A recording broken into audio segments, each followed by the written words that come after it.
That's weird. That's weird. Kind of weirding me out. You are a sad, strange little man. Crazy. This is crazy. This is crazy. Isn't that weird? That's weird, man. It's strange. What's up, campers? Welcome back to episode 87 of Camp Strange. I am your camp counselor, Alex Tobin. And I'm your other camp counselor, David Stokes.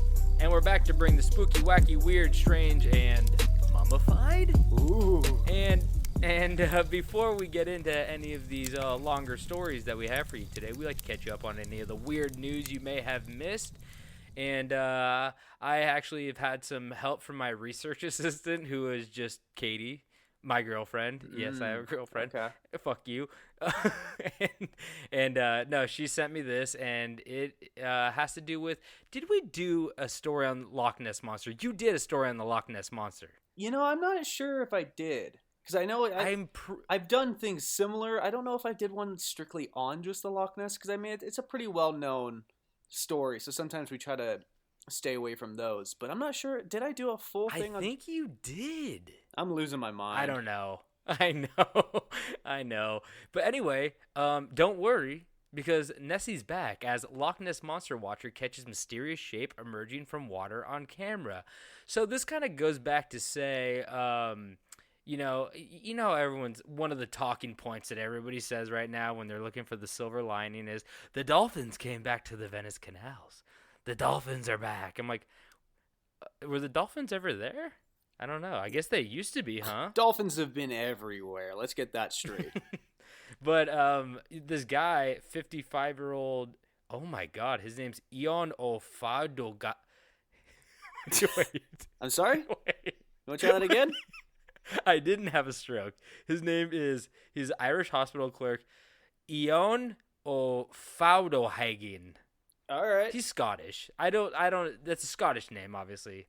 But the 55-year-old caught what he believes is the legendary creature on camera as, so he goes on to say that he's a Nessie watcher, for sure. Oh, yeah, big time. And so he says that he sits by the lake. He was getting concerned because he hasn't seen the creature in 3 months, which is crazy to think about because that insinuates that he is like constantly by the lake. Yeah. He just like watches the lake, which is really not a bad hobby, I guess, out of all things you could be doing.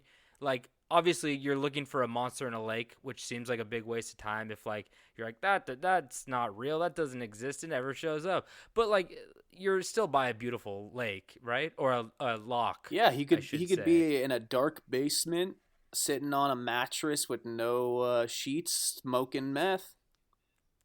Well, I mean, I don't want to knock anybody's hobbies right now. Nah, to each his own, of course.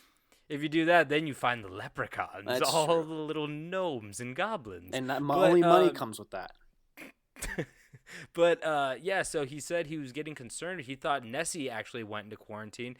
But little did he know that Nessie, due to the lack of visitors and people, around, decided to poke his head out like a couple feet out of the water, and there's some white foam, and he said it's confirmed footage, and he says that he has actually seen the monster, I think he said 4 or 5 times this year. Wow.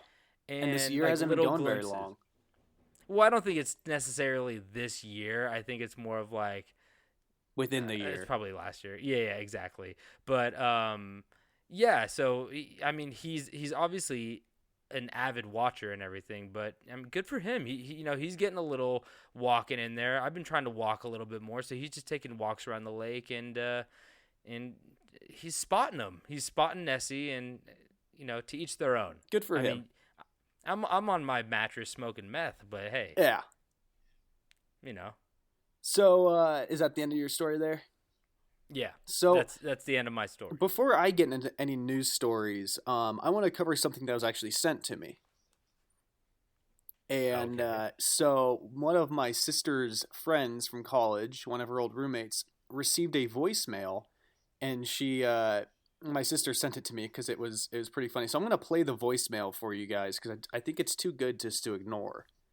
So Okay. this is the voicemail. This is an important message from the CDC. You have been recognized as someone who has been in direct contact with a person or persons who have COVID-19 coronavirus. You are required to remain where you are and self-quarantine for 14 days and possibly more due to your small wiener. Tiny wieners will in more quarantine days. Wiener size like yours could triple your time. Please be advised that you have a tiny weenie. So I thought that was too good not to share. Oh, that's so funny. It does a my great job. God. It starts off pretty serious, and then towards the end, you start to see it was all just a ruse. It's convincing. See, that's the best part about it. Yeah. Like they even got the same woman. It's the computer same program. woman. I mean, that's the same one that calls you and tells you that the IRS is looking for you and you're going to prison. Yeah. Because you have unpaid taxes or something. Or And then it's suspicious just like- activity. Yeah, then it's just a scammer from India trying to get your Social Security. I get those like But, 8 times a day. That was convincing. So what's your quarantine number at, I guess? What's my quarantine? I guess- How many days? Well, they said it goes up the smaller it is. Oh man, it's been at least a month. Oh no! Oh, no! All right, so I'll get into one of my actual news stories. Starving, angry, and cannibalistic. America's rats are getting desperate amid coronavirus pandemic. There ain't no Amidst. This just says amid, but they need their Okay. mints. No, there's no pizzas for them to be dragging into the the railroads and stuff.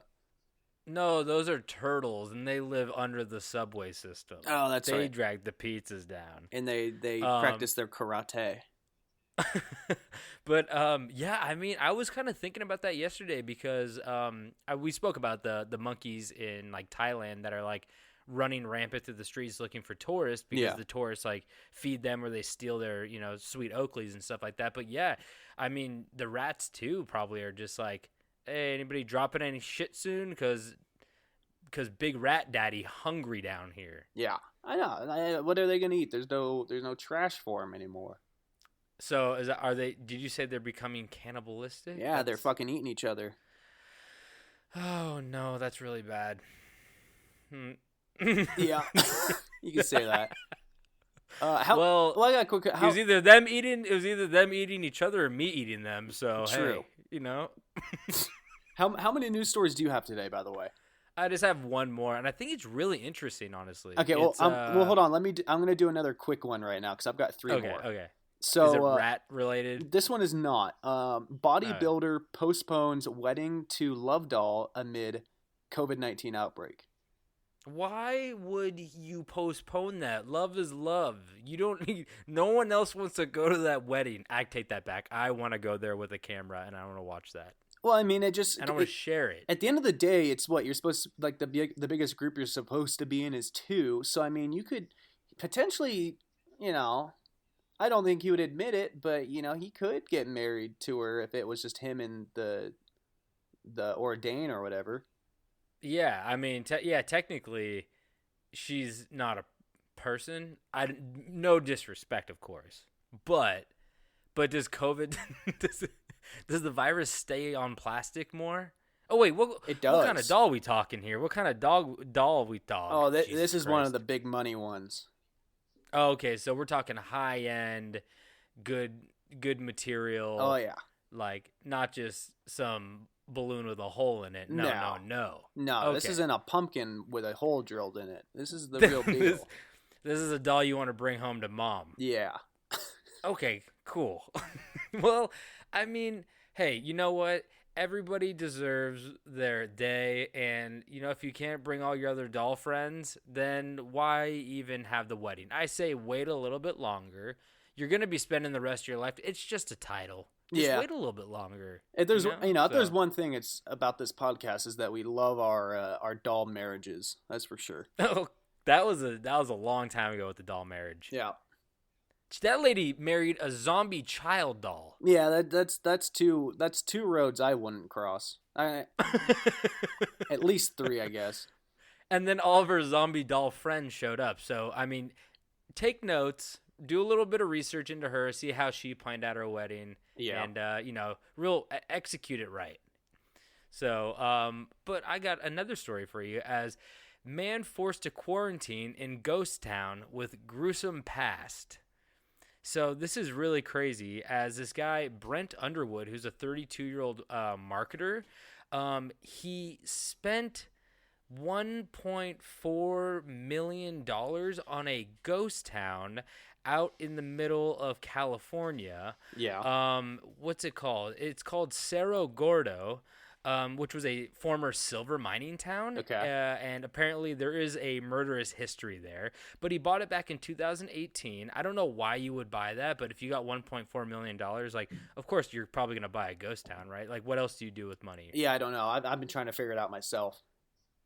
So he doesn't really go there most of the time. He has a 21 this guy who's lived there for 21 years. His name's Robert Desmarius, and he has him like hang out at the town basically, and he does all of the maintenance and keeps an eye on it. But when COVID happened, when the whole coronavirus thing happened, he's like, I want to go check in with my wife, who's in Arizona right now. So he's like, okay, I'll go check in with your wife right now, and then I'm going to go like watch the ghost town, just check it out. Since it's my ghost town. And when he went there, he just went in like a t-shirt and jeans, and he's like, I'll hang out here for like a couple days. And then it snowed for 4 days straight, and there was no way for him to get out. And there is a 7-mile walk down his road.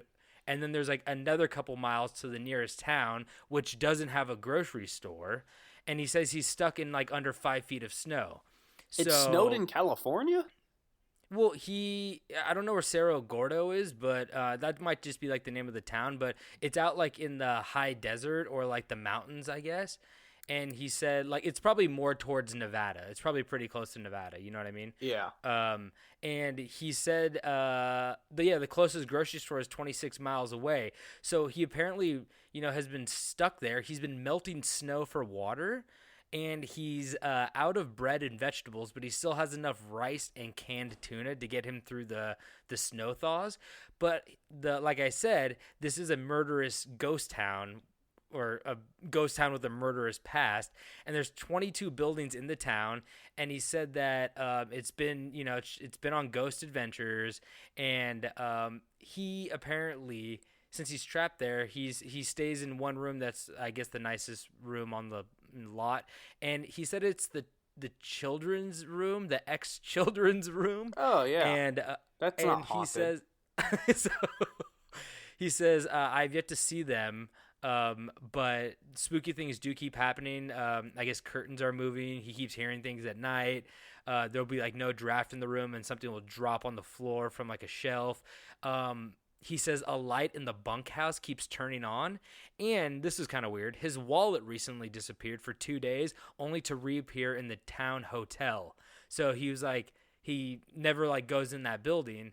And he said he's like, my wallet's missing. And then he was like going through all the rooms and stuff, and he found it in like the abandoned hotel that's like one of the 22 buildings.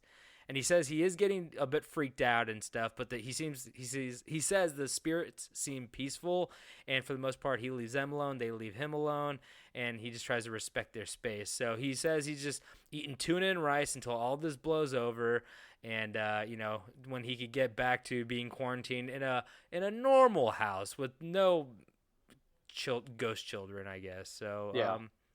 Pretty interesting stuff though. I mean, talk about like, apparently he also is working from his cabin, so he's keeping busy. But I mean, what an interesting place to get quarantined at, right? Yeah, that would suck. I mean, it would suck, but like, what a good story later on. Yeah, for sure. So anyway, do you have one more story for us? Yeah. So Amy Schumer changes her son's name after realizing that the first attempt sounded inappropriate, and her son's name was Gene Attels. Gene Attels? Genitals. Oh my God! Wait, what? Yeah, I guess her husband's name is Attell. It's not Dave Attell. I've seen her husband. I think it's another guy. But oh my God, she didn't even realize that the child's name was Genitals. She finally made a funny. Oh my god. What's the new name? Yeah, I don't know. Don't really care. Penis Attell. Dong Just Attell. real on the nose. Yeah. On the nose. Wow. Well, I thought she was gonna be like COVID Bryant or something like that. I was like, don't do it. Don't. Anyway, but wow. Do you have any more? I know you're chock full of news today. I kept finding really good ones. I decided to try to keep it lighter. So, Okay. yeah, no. Nothing. Just cannibalistic rats. Nothing too heavy. Yeah, I want to keep it tame. Anyway, I guess we should get into our longer stories. But before we do, we always gotta, shout out our OG sponsor. Yeah, we're talking Spring Heel Jack, the best coffee company in, I forget where they're, Ohio? Yeah, that sounds But right. also, all the United States are the best coffee company, So go check out Spring Heel Jack. You go to springheeljack.coffee and get some really tasty beans, and their aesthetic is obviously amazing, They got spooky, the spooky aesthetic, which if you're listening to this and you love spooky shit, and if you love coffee too, it's a win-win. So go check them out. They're great, and they're affordable, and they're tasty. So, they check off all the boxes. So go check out Spring Heel Jack at springheeljack.coffee. And we actually have one more little sponsor in there, and it is a fellow podcast, so we wanted to give them a little shout-out. So take a listen to this real quick before we get into our stories. Warning, you will be offended podcast. Hey guys, my name's Jerry, And I'm Amanda. and we are the host of Warning You Will Be Offended podcast, where we pretty much say whatever the hell we want. We don't care who gets offended, including yourself. Yeah, so if you're someone that needs to edit themselves around family, friends, co-workers, we're that podcast you can listen to and laugh out loud with us.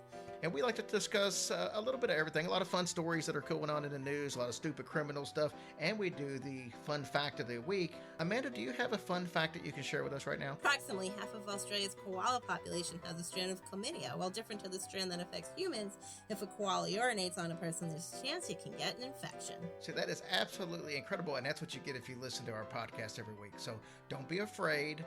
Don't be politically correct. Come listen to our podcast and have a few hours every month to where you actually feel like you can be yourself. So come on in and join us. Now, David, we are men of science, right? Oh yeah, I'm a big science guy. I know all of Okay. I know the whole periodic table. Name one. Acid. Potassium. Wow, you are good. H2O. What's the atomic symbol for potassium? PE. It's a K. Yeah. Anyway, so like I said, we're men of science, and we stated that many times on this podcast. But sometimes there are things that science can't explain, such as curses. Now, curses have been around since the dawn of time, and we have actually covered numerous curses on this podcast, like King Tut's curse, and also one of the early episodes, Robert the Doll. But what if I told you there was another cursey boy out there just trying to get the recognition he deserves? Well, that is why I will be telling you about the legendary Curse of the Ice Mummy, aka the Curse of Ötzi. Ötzi? I don't know if it's Ötzi. You just or gotta Ötzi. you gotta pick one and commit. See, I don't know what language has the two little, the side, the two dots above the O, and I don't know how to pronounce that. It's obviously Swedish or something. It actually makes a K sound. Like potassium. Exactly.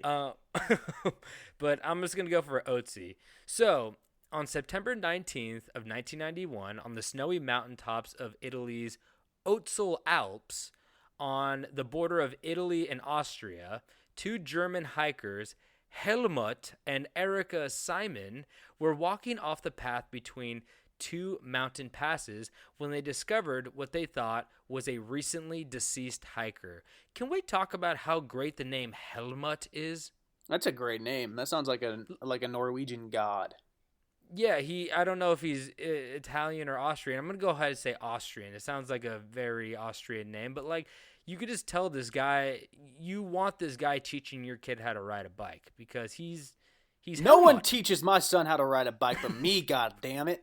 But he's Helmut. He's safe. Anyway, so like I said, they found the body. They thought it was a recently deceased hiker. The body, frozen within ice up to its torso, was a human corpse hard as a rock. The couple knew that the person was long dead, but still immediately reported their findings to the authorities, hoping to bring closure to a missing persons case. The authorities rushed to retrieve the body, but due to harsh weather conditions, had to wait to bring down the mummy on the mountain. After several failed attempts to extract the mysterious body, it was finally removed on September 22nd, 1991, a couple days later. The authorities were relieved to solve another missing persons case, but while they were removing the body, they noticed something strange. The body was found to be wearing several layers of clothing made of a variety of materials, including woven grass, animal skins and leather, as well as deer hide shoes with bear skin soles, which were quite sturdy and clearly designed to be waterproof. As most of you know, these fashion accessories have been out of style for quite some time now. The scientists and rescuers knew that this body was far older than they originally thought. I'm kind of digging the bear skin soles though. I mean, that comes at a high price. That's not easy to get. Yeah, I mean, it's just like people are like mink. Oh, I got mink. Oh, I got ferret. Oh, I got fox. Sorry, I have bear skin soles on the bottom of my Adidas. It's sick. I think Adidas needs to get into it. bear skin soles. I don't want to get into the ethics of it, but I will buy them. Get some bear skin Yeezys. They say you could climb a tree faster than any other shoe. So, some other clues found on the body that also led to the conclusion of a much older body were the flint knife, the well-crafted copper axe, simple fire starting kit, maple leaf enveloping several embers, mushrooms with a string through them, dried fungus, berries, scraper, drill, bone awl, unidentified tool made of antlers, and an unfinished longbow, along with 14 half-finished flint-tipped arrows. This sounds like it's his what toe happens. antler. It's like a toe knife? Yeah, it's a toe knife, but it's an antler, obviously. I mean, it does say unidentified tool made of antlers. It could be anything. It could have been his poop antler. It could have been the old poop scraping antler. Well, like when you eat too many mushrooms on a string and you get backed up, you got to use the poop antler. How else do you get the string out? The body doesn't push the string out on its own. You got to use the antler. It's like when your dog eats dental floss. Oh, that's a. Mine is my dog Kuma always eats Riley's long hair, and then he poops it out, and they come out and I call them nunchucks. Oh my fucking good lord! You're a deadly man if I ever met you in an alley with your poop chucks. Fuck, that's disgusting. But this guy was he was kind of surprisingly, we're going to get into how old this body was, but surprisingly, he had a lot of really useful items that well equipped. I did not when they said he had the maple leaf enveloping several embers. I've been watching that show, the survival shows, and that's one of the things that they do is they save embers wrapped in leaves, and I'm that is crazy. I'd never even thought of that. I would die so fast if I had to survive outside. But these cavemen obviously knew all these weird things that we've really lost throughout the years. I'd be I would have never thought that you could save an ember for however long, you know what I mean? And bring it with you and then start a fire later. So just really crazy that I was wow, they're actually really civilized for being such an old body, civilization, whatever. Yeah. So when they got to the lab though, they began to try to figure out the big question: who was he? How old is he? And how did he die? So what they found was that the mummy, they found the mummy to be a man around the age of 45 when he died. He was only 5'3", or he was 5'3". You know, that's tall actually. That's definitely tall by That's modern. I don't want to shame measurement. anybody who's 5'3", because this guy was a total badass from what we're about to find out. He's like a little Wolverine. Yeah, exactly. Wolverine. Throw him like a what's that? What do they call it? The Fastball ball special. Fastball special, where Hulk throws Wolverine at high speeds. I think it's typically Colossus, but yeah. Oh, okay. But Wolverine is 5'4", right? Something like that. He might have been 5'3"? shorter. He was pretty small. Yeah, he's a small guy. So, he was 5'3". He had metallic claws coming out of his knuckles. Oh wait. Oh. Nope. Not wait. Wait, oh my God.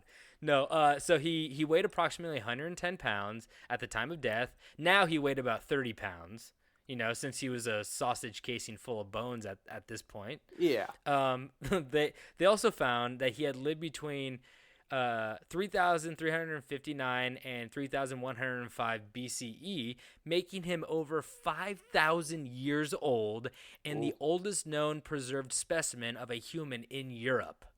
Wow. Which is really like that's what kind of opened my eyes to like all the tools he had. I was like, wait, he's 5,000 years old? Like, this is crazy. He had a copper tipped axe. Like, I mean, they call this the Copper Age for like, I don't know if he was technically a Neanderthal or what, but I think they started using more like copper and metal in like their weapons or like, their tools and stuff. So, but still very interesting that like all this was, I'm so naive to like, Neanderthal evolution and like tools and stuff. So like this blew my mind when I read this. Yeah. So since there was no way of finding out the man's name, obviously, they decided to name him Ötzi after the mountain range he was found on, the Ötztal Alps. So, interestingly enough, the body was also covered in a total of 61 tattoos, arranged in 19 groups of ornate black lines along his back and legs, which is crazy too. Like they're fucking doing tattoos. Like they're defying all of my odds of what they were able to do. You hear that, Mom? Even the ancients had them. Oh no. But he was 45, honey. He could make those decisions on his own. I also feel like that's pretty old for someone from like that time period. This guy is like blowing my mind. I feel the same way. I was like, I thought everybody died when they were like 25 years old. Yeah. Like this guy was killing it. I mean, maybe he was the Wolverine of the time, Only the elders were allowed to rent cars. So also maybe he was kind of like a small dog. You know how small dogs live longer? That's true. Than like the big dogs. So yeah, hey, big boys. Sometimes it pays to be 5'3". So it was even determined that the mummy had the remains of 2 meals within his stomach and intestinal tract. One consisting of a Whopper of Nightmare Edition. Yeah, that's probably what killed him. Oh, that's and the case. We solved it. We solved it. Oh, thank God. That's why he ran up the mountain at full speed and decided to kill himself. No, so it wasn't a Whopper. I know you all believe me. But he had one meal consisting of chamios, which is a type of goat, and the other deer meat and herb bread, which, again, surprised me. This guy's fucking making herb bread. Like, yeah, I don't know how to do that. When I read herb bread, I pictured in Lord of the Rings, what's it called? You know the bread they have wrapped in leaf? It's like elvish bread or something like that? Yeah, the elven bread that like one bite makes you full for like a day. Yeah, that's exactly what I pictured when they said herb bread. I was like, oh, they got some second breakfast elven bread over here. Oh, yeah. So they also found a little bit of ibex meat, which is a type of ram that has like giant horns. And they said that his last meal was actually consumed as soon as 2 hours before the man's inexplicable death. So it's also crazy that these guys are eating like regularly. You always think like they probably didn't eat for 2 days and then found like a root and chewed on it and that was enough. But like these guys they're killing it. At least this guy, Ötzi's killing it. They eating good. Yeah, and then they're not even switching to rats yet. Subway rats. They're not even at that point. So it was also found that the individual had suffered from an intestinal parasite called whipworm. So I guess he ain't eating that good, but like whipworm. Whipworm. I Yeah, didn't whip Google around? what whip. I don't know. Let me see what whipworm is real quick. Is a parasitic roundworm that causes trichoriasis, which it infects a human large intestine. Yeah. So it's just a worm in your gut. I mean, let's just not kid ourselves. He was probably a medium rare guy, Yeah, and we all know it was hard to that get it well ibex- done back then. that ibex meat is just full of whipworms. That's why I don't eat it anymore. Absolutely riddled with it. Riddled with whipworm. I'd like to send this back. This has too few whipworm in it. So, since they now knew his age, lifestyle, and build, they needed to answer the much harder question of how did he die? So the first odd element of his death was where he was found, isolated in the middle of nowhere, and that's why over the years it was speculated that he had been many things, ranging from high altitude sheep herder, a hunter, a copper smelter, a shaman, a soldier, or even a chieftain, based on his copper axe, which would have been an item of great prestige in his time. Yeah. So they didn't really know what he was, and they're like, who would be out here by themselves, like on this mountaintop, who just die? Like, he has to be one of those things based off of his tools, the way he dressed, and his location, possibly. Yeah. His death was also blamed on everything from a hunting accident to being the victim of a battle or ritual sacrifice, to exposure to the harsh elements, which was obviously, a mountaintop. You're going to get hit with some harsh snow. So maybe it was like a blizzard. He just froze to death in. The leading cause of death for a while was, of course, exposure to the elements due to the harsh weather up on that mountain. But subsequent findings of bruises and cuts to his hands, evidence of blunt trauma to his head, and signs of arrowhead damage, foul play came into the picture. So they basically started finding like a bunch of wounds on him, and they're like, these are too fresh. They're not healed over enough for him to have happened earlier. That's what my question was going to be, was did he have any like wounds? Because you said he might have been in a battle. Yeah, exactly. So they started finding like little things all over his body, and they're like, and which is really hard to tell because he's just a wrinkly little. He's got to stick him in a humidifier and he'll spread right out. Oh, I wonder. Is he like a shrinky dink? Like, once you shrink a shrinky dink, how do you make him big again? A humidifier. Do you think if you put him in water for a little bit, he'll turn into a big dinosaur? Come back. Oh, that's a dangerous one though, because then he'll come back to life. Oh fuck. Okay. Just make him small enough. Like, take him out of the water when he doesn't get bigger than you, so you could still control him. You know what I mean? Like, you could still take him if he tries to come after. Actually, his full size, you can still probably take him. His full power. His full power is only 5'3". You can still maybe take him. Yeah. So, these signs of violence suggested that rather than simply succumbing to the elements, the Iceman may have been brutally murdered or killed in some sort of battle. And in 2001, X-rays and CT scans revealed that Ötzi still had an arrowhead lodged in his left shoulder when he died, and a matching small tear in his coat. So they're like, oh fuck, this guy definitely got shot with an arrow in his last moments. Yeah. So the discovery of the arrowhead prompted researchers to theorize Ötzi died of blood loss from the wound, which would have probably been fatal even in modern medical techniques, even if they had been available. So further research found that the arrow shaft had been removed before death, and close examination of the body found bruises and cuts to the hands, wrists, and chest, and cerebral trauma indicative of a blow to the head. So they're like, this guy had arrows pulled out of him, and he got a baseball bat to the head. So he just got the shit kicked out of him. He got the shit kicked out of him. But we're not gonna shit on Ötzi, because we're gonna get into maybe what happened.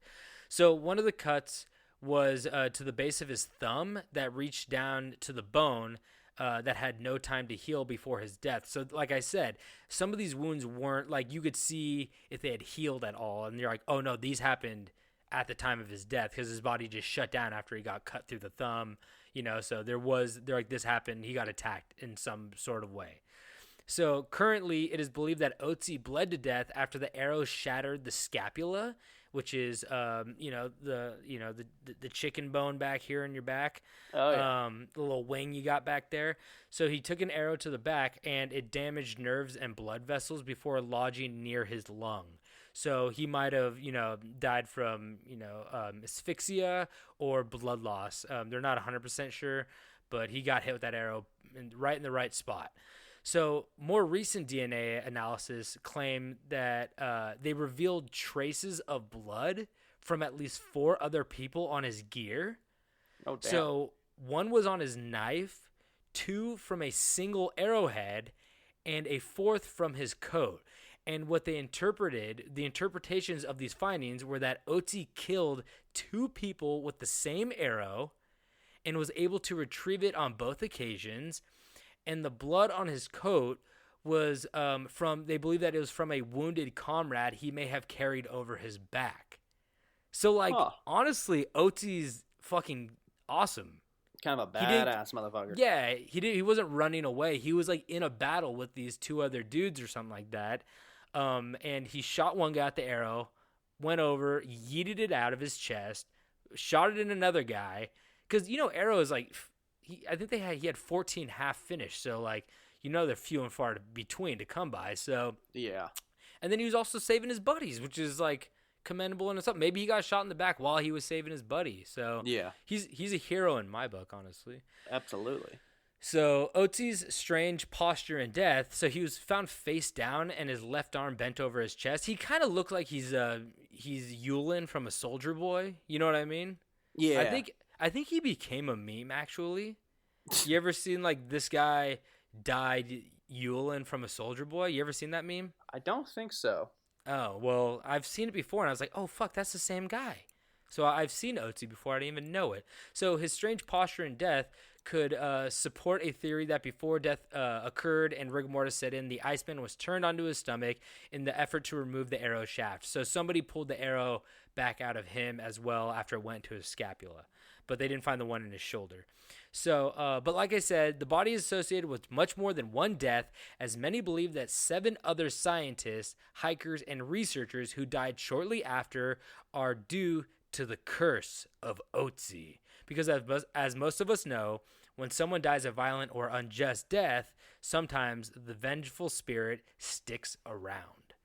So the first death linked to the curse was that of forensic pathologist from the University of Innsbruck by the name of Rainier Henn, who was 64 years old, who was one of the earliest scientists working on deciphering the Iceman riddle, and indeed one of the first to handle the mummy when he pried it from the ice to place it in a body bag. And Rainier actually ended up dying in a catastrophic car accident on his way to give a lecture on some of his findings concerning the mummy. Yeesh. So that was the first kind of strange death. And it's also weird on how he was found. He was literally found as if like you were sinking in quicksand, and up to your chest he was just frozen in ice. So he was kind of like leaned over, but like the bottom half of his body was frozen underneath the ground. And they just believe it's due to like the thawing of ice and refreezing and thawing and refreezing and stuff like that. And ice is a strong fucking thing. It can like, it'll destroy anything that like it gets, like anything gets frozen over. Like the lake that I'm at, the docks that were pulled up, they have a metal frame that goes out, and when the lake froze over, it like destroyed all of these like steel beams. Really? Yeah, it's crazy. Holy shit. I mean, yeah, it's also crazy too because they some people believe that it's a lot of this stuff is widely speculated, but they also believe that he possibly died further up the mountain, and that through the years he's slid down certain parts of the mountain and melted, you know, like frozen, melted, slid, froze, melt, slid, you know, that kind of thing. But people said that there was like not enough damage to the body or like the bones to back that evidence up. But They're saying that there weren't other victims nearby, so it's kind of weird, and like maybe the people took the bodies. So there's a lot of questions still involved, but yeah, very strange with the whole like ice thing, because the ice doesn't leave a lot of evidence behind. It does, but it doesn't, because it melts and refreezes and stuff. So the second death was of Kurt Fritz, 52, who was the mountain guide who led Hen to the body in the first place, and was also one of the first to help uncover the body. Kurt was with a group of climbers taking on his next mountain climbing trip when a freak avalanche broke free and descended toward the group of climbers. And oddly enough, Kurt was the only one who was hit by the deadly frozen wall, which killed him instantly. So a little weird there. Avalanches don't look like fun. No, they're so scary looking. Like, not like, even if you survive it, you're like trapped in a coffin. You're buried alive, which is like, I'd rather just die in the avalanche at that point, honestly. Yeah. So, but we did talk about that guy who got buried alive in an avalanche and used his poop sickle. He just took a shit in the hole and then he froze it and used it as a knife to get himself out. Yeah. Ötzi, take notes, man. Copper Age, I'm all about the shit age, baby. Oh, baby. So the third mysterious death would continue when an American filmmaker who had filmed the removal of the Iceman for a documentary died of a sudden brain tumor. So that was the third one. Next was one of the actual hikers who had first found the Iceman's body frozen in the mountains. Yep, we're talking about Helmut. Oh, Helmut man. Simon, 69 years old, who went missing while on a hike in Austria's Geiskargogel Peak in October of 2004. After an intense search for the missing man, the body was found crumpled in a small stream, having fallen some 300 feet from a treacherous ledge during a sudden whipping blizzard that had swept through the area. Now, I'm actually beginning to question, was that whipping blizzard full of whipworms? Oh, it could have been. You know? I mean, I don't want to rule anything out if we're doing a lot of speculation here. And I just found out about whipworms, so as far as I know, that could be true. Ötzi could have, like, they had, like, the plague where, like, here's a bunch of locusts. I'm going to, maybe Ötzi sent a plague of whipworms in a blizzard to kill Helmut. And too bad he wasn't wearing his helmet, Yeah, could have saved him. He might have lived. He just had to lead with his head. You know what they say, when you fall off a ledge, lead with your head. Yeah. So, if not strange enough, the leader of the mountain search party sent to look for Helmut. His name was Dieter Warneck. He was 45. Would also die of a heart attack a mere hours after the missing hiker's funeral. So after his funeral, he went and had a heart attack, which is super sad. Yeah. But also strange. Very.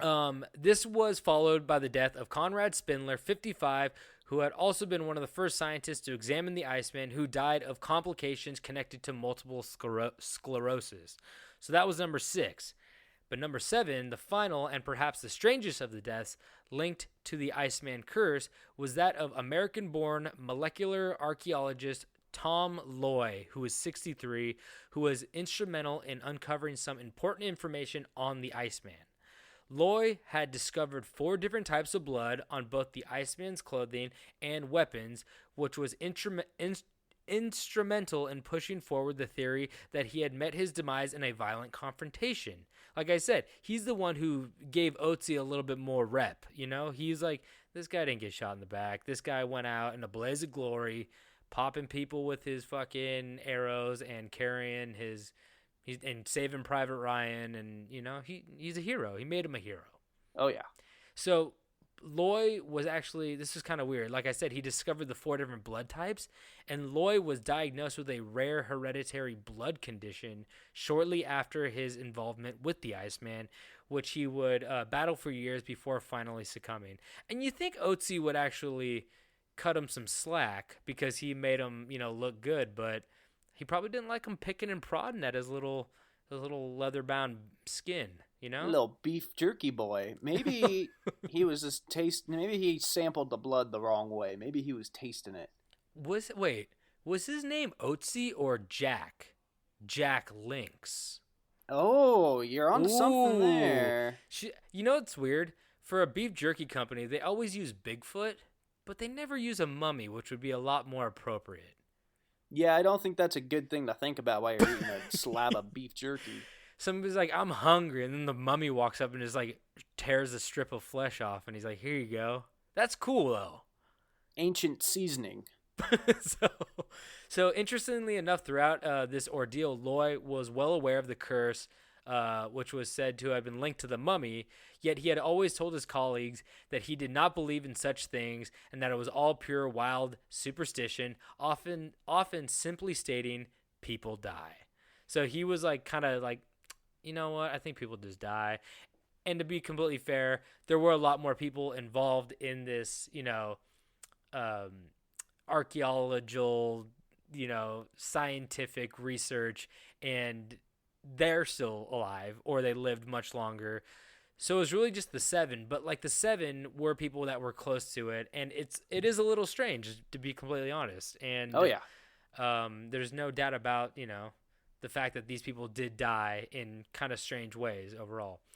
So to wrap this up, now Ötzi lies in his new resting place within the bowels of the South Tyrol Museum of Archaeology in Bolzano, Italy, where he seems to be happy enough to stop cursing people.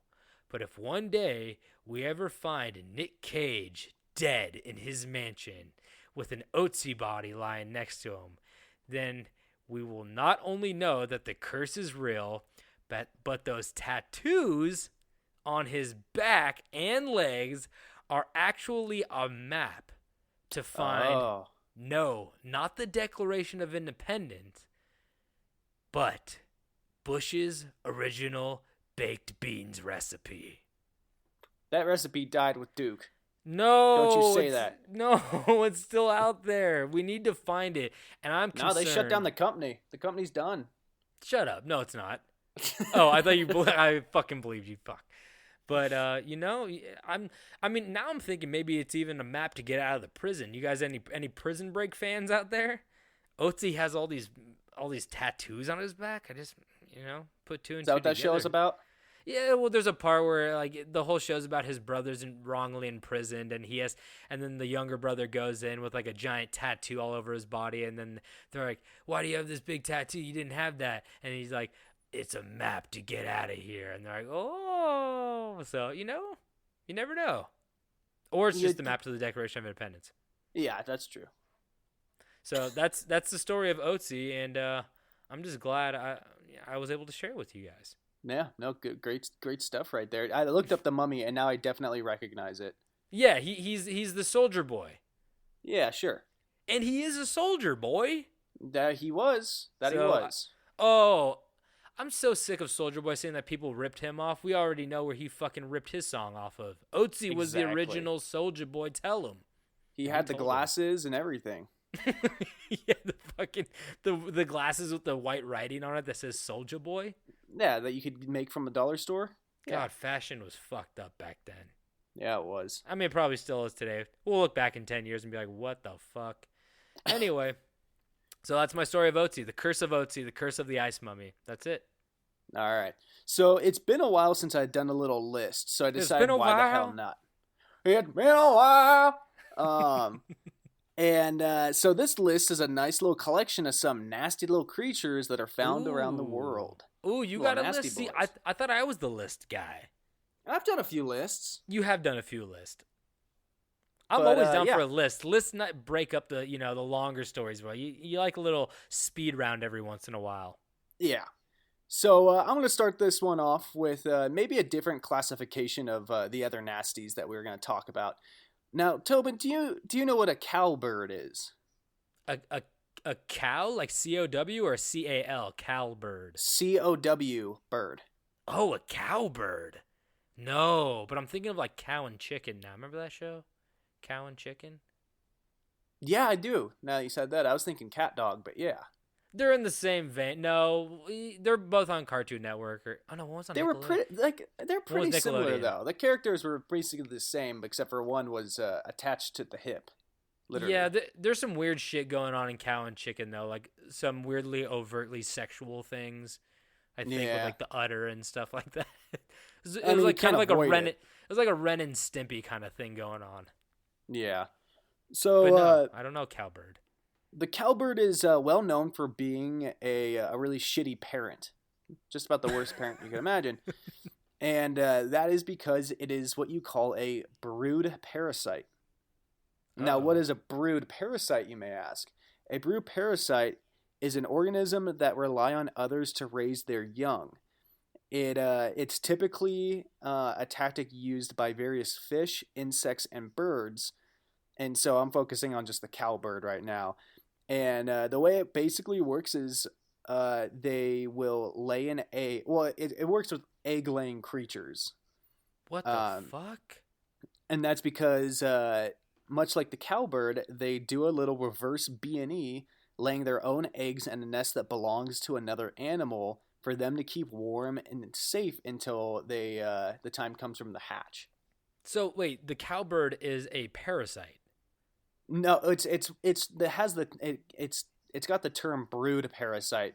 So it's not necessarily a parasite, but it's more of like a general description of it because it goes into other bird nests and lays its eggs and then flies away and just goes, oh yeah, they'll deal with it. Oh, I see. Okay, so it's just basically like it's a squatter. Basically, it's like I'm not moving out. I'm like a homeless dude who like moved in this abandoned building and we have to tear it down. He's like, I'm not leaving. That kind of thing going on? No. So it flies in, it lays its eggs. So like, I'm trying to remember. I'm just gonna make it up here, but say it flies into like a blue jay's nest. It'll lay its eggs and then fly away, and the blue jay will sit on it all day and take care of it until it hatches. Oh no! Yeah. So it's kind of like dropping your baby off at the fire station. Yeah, exactly. That's exactly what it's like. Okay. So, and just a little side note: the cowbird gets its name because of its big ol' udders. Ooh. No, that's not why. I don't think any birds have udders. Well, I'm still trying to picture this motherfucker, and I still can't. So I'm like, you know what? Let's throw some udders on that. Let's make some fucking weird, like, creatures from the Black Lagoon. I don't know what the hell. I'm thinking of like what's his name? Who made Cthulhu? H.P. Lovecraft. Yeah, I'm thinking of like Lovecraftian characters right now. This thing is fucking weird. No, it's a pretty. From what I looked at, it's just kind of like a brownish bird. It's nothing special. But it gets its name because they live off insects that are usually drawn to them big ol' stinky boy cattle. Oh, so it chills around the cows. Yeah. Nice. Just thought that was a little interesting thing to add in there. Pretty smart bird, honestly. It's like just, yeah. I'm going to use the cows for the stank, and then I'm going to use other birds to like raise my children. It's like, hell yeah. Yeah. So I get to play Call of Duty all day. Hell yeah, brother. What's your KD? 1v1 me on Rust. Do it. So throwback. We're going to move on to number 2 here, and it's going to be another shit bird. And this one is called the fulmar. Do you know fulmar? No. I don't know birds at all. Really, I really thought you were a big time bird boy. A lot of people think that about me. Why do you have those binoculars next to your window that look into the neighbor's room? I think they got a couple. I think they got all types of birds over there. They got a bird in there. So I tell the police. So the fulmar can be easily confused with your typical seagull. They look pretty similar. But you know that old saying, the best offense is a good defense? Of course. Well, the fulmar name can be literally translated into foul goal. Foul goal. Yeah, and that is because this bird has a secret, stinky little stash in it that is hidden within its digestive system, containing fish oils and wax. But don't worry. So it's good for your skin. Yeah, don't you worry. That doesn't stay in its body long, because when the fulmar is threatened, it will projectile vomit the mixture at its unfortunate target. Oh, no way. Puke bird. Yeah, so the bile smells like rotten fish and guts and is so damn sticky that it can ruin the feathers of a bird, making them unable to fly, leading to their eventual death because they can't fly. Yo, are you serious? Yeah. Damn. So that It's a nasty little boy. you can't even wash that shit off. No. But, I mean, you might, like, if you found a bird, you might be able to, but, like, naturally that bird wouldn't be able to do it itself. See, you need like those commercials when like there's a big oil spill and they have the duck in the sink with the Glade or the Exact. Dove. Who knows? Yeah, what's a good soap to clean a bird with? Arm and Hammer. Leave it in the comments below. But that's disgusting. I don't think it would probably be a really nasty like process of cleaning that off. Like you'd probably smell awful. Oh yeah, fucking disgusting. He probably ate too many hot Cheetos. Oh yeah. So number 3, let's take a little break from the birds and let's talk about the horned lizard. This is a pretty common one. I feel like most people know about it, but I didn't want to leave it off the list. Is this what like TCU's mascot is? Yeah. Is the horned it? frog, or the horned lizard. I don't know much about him. No. Because TCU is the horned frogs, I think. Oh, they look similar. But I heard there's no such thing as a horned frog because it's a lizard actually. Like their mascot is a lizard, but they go by the horned frogs. He does have a tail. Yeah, he does have a tail. Long body. Yeah. So the horned lizard is known for its ability to do what is called ocular autohemorrhaging, which I think I've heard of this. Yeah, for us simple city folk, it's called shooting blood out of your fucking eyes. Yeah, I've seen that shit before, like on Animal Planet. That shit's crazy. Is it real blood? Yeah. Oh God. Much like the fulmar, the horned lizard uses some bodily fluids to ward off predators. And also like the fulmar, this blood that it uses to spray, it apparently smells awful. I haven't met a blood that smelled good yet. Yeah, so I guess it's a very pungent blood, and it has the ability to shoot it up to 5 feet. Holy shit. See, you know what? Everybody's like, I'm going to guard my house with dogs. I got Dobermans. I got tigers. I got wolves, like, to guard my mansion. Yeah. I have a bunch of horned frogs with Hep C. Horned lizards, but yes. Oh, I'm sorry. I put that in your head. With some blood-borne illnesses, and you ain't coming near my house, I tell you that much. You ain't coming within 5 feet of my house. But I'm also not leaving. Can you just throw the mail to me? Yeah, exactly. Like, oh, they don't have any loyalty, by the way. They'll get me just as quick. They'll spray it damn near anything. So, number 4 on our list, cucumbers of the sea. Good old sea cucumbers. Yeah. Yet again, this is another creature who has a strange and nasty form of self-defense. Some species of the sea cucumbers have the ability to eject their organs through their mouth, booty hole, or some side parts of their body and attempt to scare off predators. I was going to say, that seems more vulnerable than anything, correct? Like, yeah, it sounds like a last chance effort. Yeah, if like somebody's like, I'm going to fucking kill you, and all of a sudden I just like spit my heart out through my mouth, they'd be like, you made it easier for me to kill you. But like, yeah, if I did that, oh, okay. Yeah, if I did that to you, I bet you'd be fucking freaked out and try to leave me alone. You would be like, that guy shat his heart out. I'm not going to fucking go near him.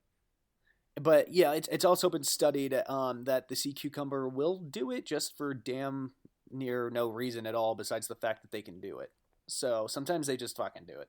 I saw a sea cucumber do that a while back. It was like one of the Jackass movies or something. Oh, yeah, that's a good example. Yeah, Steve-O pretends to like jack off with the sea cucumber and it like expels everything and like, oh, and I was like, oh fuck, what the hell? So yeah. So that's it. That's exactly what I'm talking about from that movie. If you've seen that, I think that was from one of their movies, not the show. But yeah, I think it was like 1 or 2 or something like that. Yeah. So number 5, we are back to the birds. This is a very common bird. So common always that comes we might... back to the birds. It always does. So this is a very common bird, and it's so common that we might forget what the hell this friggin' thing is actually doing, and that is the vulture. Vultures, they rarely hunt down their own meal, and figure what's the point when a Mack truck just flattened a deer on the I-5. The key distinguishing feature of the vulture is its featherless, bald, stupid head, which is like that alongside with its long, sharp beaks, which are used for burrowing deep into rotting carcasses to eat the delicious innards. It is pretty crazy that there's an animal that just like is like, I'm not. It's kind of like a like that first bird where they're kind of working the system a little bit. We're like, I'm just gonna wait for something else to kill it, and then I'm gonna come in and get the food. And like, I don't care if it kind of tastes like shit because I don't have to do any work, you know? Yeah, But they're ugly fucking birds. They are. They're big as shit too. Yeah. So it is also a part of the vulture culture to cover themselves in their own urine and vomit to attract mates and lunch partners. Ooh, I don't like that. Yeah. Although these all this nasty ass behavior from consuming the nastiest shit, the species has become immune to things such as anthrax and botulinum toxic. So you're telling me if I start rubbing poo-poo and pee-pee all over me that I'm going to be invincible? Basically. Or do I also have to That's eat safe to say. dead roadkill? I also have to eat roadkill? Yeah, you have to you have to like just bury your head too. You can't just eat it. You can't bring a knife and a fork to this. You got to bury your big old stupid head in there. They're going to go find my parents and be like, we have good news and bad news. Like, the bad news is we found your son on the side of the road dead from eating all, like, 5 fucking dead skunks, and he was covered in shit and piss. The good thing was it wasn't anthrax. Anthrax didn't get the anthrax didn't get him. So for number 6, let's go under the sea to take a closer look at our 6th creature on the list, the hagfish. Oh, I've heard of that, and I don't really remember what it looks like. Now, with a name like hagfish, you would expect it to be like the sexiest thing on earth, but it's not. Not looking like a witch. Yeah, well, it's not the most attractive thing to most people. Who knows? Some people might be really into this. Might be That's your thing. Your thing? The hagfish is a boneless sea serpent-like creature, which is toothless and basically blind. But what makes this thing so nasty? Well, it's kind of like an underwater vulture because it craves dead animal flesh. I mean, I feel like that's all it can get its hands on at that point. I mean, it can't see, got no teethers, and just swimming around, just bottom feeder, put it in a nursing home. Finding a dead fish or other creatures, the hagfish will enter the corpse from any hole that it can, any of them, and eat the corpse from the inside out. Oh, ooh, that made my skin crawl. The hagfish is also it's also piped full of nasty mucus that is used as a defense mechanism, and when it's attacked, it'll shoot up to 17 pints of this mucus to get away. 17 pints. Yeah. Holy shit. I mean, you could I also think they can grow up to like 3 feet long. Oh my god. You could also say it's a lubricant, right? I mean, any hole. Well, I think they're pretty slippery. Okay. I mean, because they're covered in mucus. Yeah. So it's not just a defense mechanism, it's also a nice easy entry. Oh yeah. But fuck, oh my god, that's disgusting. 17 pints. That's so much mucus. Yeah. I think I've seen this shit. All of it. I think I've seen that shit on like those like weird cooking shows where like they'll be like, we're going to the middle of Thailand to like this weird swamp and we're gonna go hunt hagfish. Because I saw something where like I think they like collected mucus from hagfish and they used it in something. And I was like, oh my god, it's so disgusting. It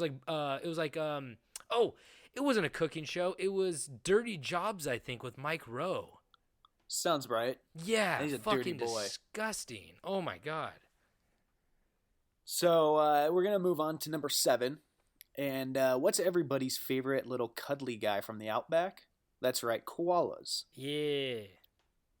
Although they might be very cute because they sleep 22 hours a day, they spend the other 2 hours fucking and feeding. Oh. The koala lives on a diet of eucalyptus leaves, which are full of toxins.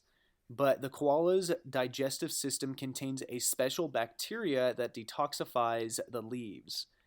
But that's not something you are born with. You got to earn that. You got to earn your stripes, kid. Oh, really? Yeah. The way that the baby koala builds up a defense system against the toxins is it took one out of the baby bird book move.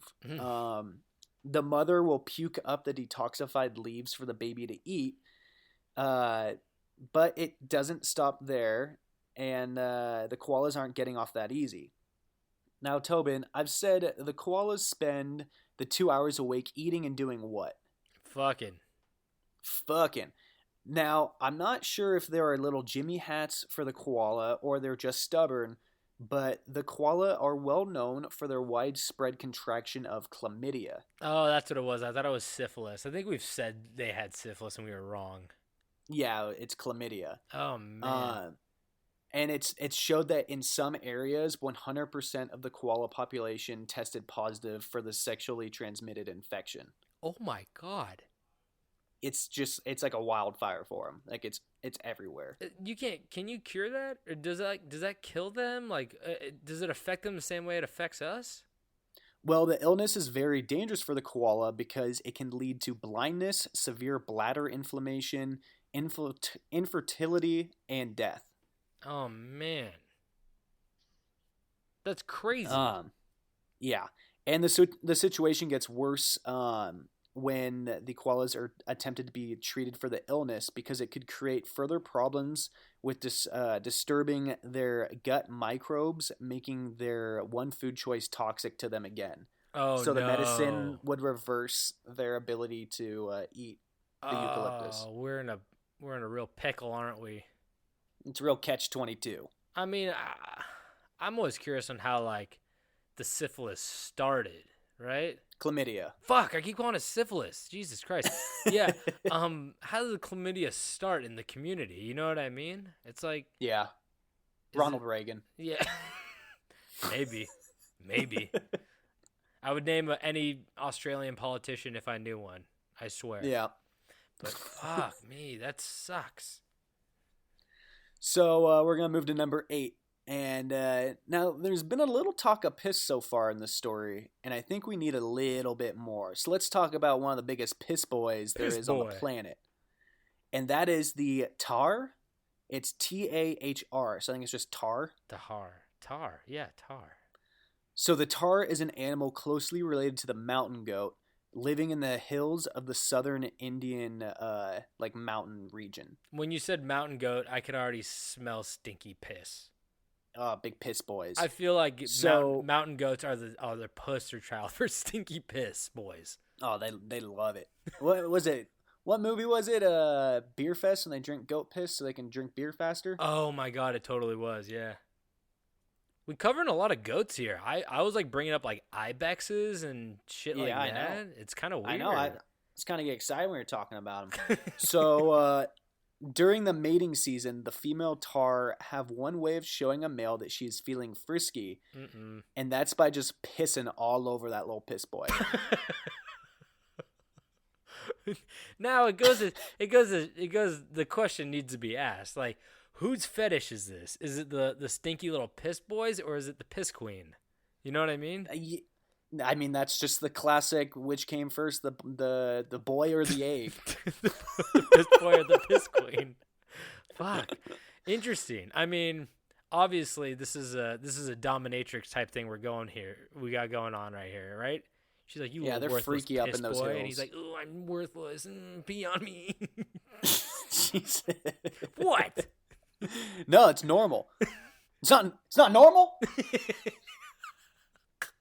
So we talked about vultures and hagfish, but let's talk about the four-legged creature who practices the same old diet of the deader the better. So the jackal is a nasty little dog boy who won't hesitate to chow down on any decomposing, disease-riddled corpse it may find. Oh, I didn't know a jackal was a. I didn't know it was like a. I don't know the type of classification you call it for an animal, but like a dead eater. You know what I mean? I think that's a Harry Potter character, but you know what I mean? I didn't know he was like a scavenger. I thought he was more of like just like a wolf or like a hyena. We're like, do hyenas do that too? Yeah, I think hyenas are scavengers too. I mean, hyenas can kill things, but I think jackals, they mostly rely on the kill of a bigger thing. Oh, okay. I mean, especially if you're going against like lions. I'm guessing jackals are in Africa, but I know that they're kind of closely related to hyenas. They're like doggish, and Yeah. I don't know much about them, but Yeah. So, the jackal will feed their young with their very own vomit for hours to prevent starvation. well, that's a good parent. Yeah. Well, it's not that, but It's not the best parent. No. But the best parent would just get you some fresh food, but you know. Yeah. But if the young gets full of mommy and daddy's puke, there are no worries because the parents will just have the meal again for the second or maybe third time that day. Wait, what? So once they puke up for the kids, if they're full, then they'll just like go back and eat their own puke just to save it. Oh, no. Yeah. Okay, that's what I meant by saying they're having the same meal for the second or third time that day. That's a great parent then. The shit they really gotta love put 'em. up with, the puke they gotta put up with. Oh, it's just enough. I've had enough of it. You're not leaving the table until you finish your plate. I ain't eating your fucking puke. I ain't eating my puke again. So, number 10, for our last and final animal on the list, we stop with the hippo. Ooh, hippos are scary cute. Yeah, they are actually very dangerous. But the hippo is famous for their massive mud baths, which they use to stay cool in the hot African climate. Mm-hmm. Moto likes you. Oh, yeah. But what is that? A Madagascar reference? yeah. Damn. So, Moto. but what does a hippo do if there isn't enough mud in the bath? Oh, I know. The hippo will walk from the bath and fill it up with a combination of its own mud and bath. That's right. Wait, It'll what? shit and piss all inside that hole, becoming a 4,000-pound piss boy. No way. I didn't know that. My favorite part of that is that they will use their tail to swirl the mixture and then sling it all around the area to mark their territory. Oh, fuck. I've seen like those YouTube videos. Like, I feel like that's one of those like Rickrolled videos where somebody sends it to you, like, watch this, and you watch it, and it's a hippo shitting with the tail flying around, and it's like shit literally hitting a fan, and it's just like flying everywhere, and it's like a big fart noise, and you're like, they fucking got me with the hippo shit. So that makes a lot more sense now, actually. Yeah, so they mix it with their fucking tail and then spray it everywhere. Holy shit. And that's my top 10 list right there. It's in no order. They're all disgusting. Yeah. But that's my list of little nasty boys of nature. Well, they're all definitely they should all have a fucking little party together. I'll bring the puke, you bring the piss, he'll bring the shit. Then he'll bring the carcass. And I'll bring the mucus.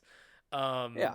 But yeah, I thought you were gonna say something about the hippos, how they like sweat red and it looks like blood or something like that. But I've heard that one like when I was younger. But God, they really skip over the chapter where they climb in the piss shit bath. Yeah, which is unfair. I'm tired of the school system leaving out history. Yeah, I mean, teach us about the hippo piss bath. Yeah, come on. I want to learn. History. I want to learn. Anyway, I think that concludes our episode for today, though. I mean, that was a great palate cleanser, as they say. But yeah, that was I loved all those animals. I'm gonna go adopt each one now. Yeah.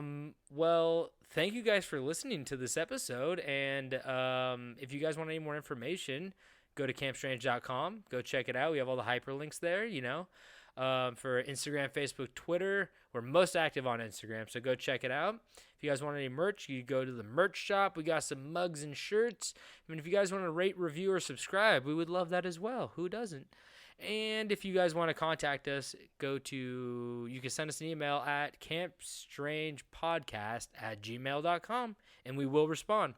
So, David, what else do we have for these lovely campers that we could sell them out of our store that they don't already have? Got a Home Depot bucket, the orange ones, and it's full of jingle bells. We have a crazed man running into your home claiming you have his children. Give him his children back. He needs Give me them. my children. I need my children. They're going to the backyard. Save the children. They're coming through the back door. Oh man, I've got a seasick dog on the boat, and he's your captain. I have monkey brains. The monkey brains from Indiana Jones that, like, you get the whole monkey skull and you get to take the top off and eat them with the spoon. But on the inside, there's no monkey brains. It's just Dippin' Dots, I swear. Oh, I haven't had Dippin' Dots in like 20 years. No one has. Do they still exist? Yes, they do, actually. But it's an inconvenient ice cream to eat. It just sticks to the fucking roof of your mouth and all. It's like throwing packing peanuts in anything that has static electricity. It's just sticking everywhere. It's just sticking there. Just sticking. I got a Justin Bieber poster from 2004. I have a Grammy. Oh. For best. How'd you win that? For best bluegrass album featuring spoons. You know, like the spoons you slap on your knee? Oh yeah, some good old knee spoon. Yeah. All right. I think that's all I got. Okay. I have a high heart rate. Okay, I think that concludes our episode. Thank you guys for sticking around and listening to it. We love telling you these stories, and we love when you love them. And David, do you have anything else to say before we head out? Make a Zoom party with all your friends. Hey, there we go. That's nice. That's fun. Anyway, and don't forget to stay strange.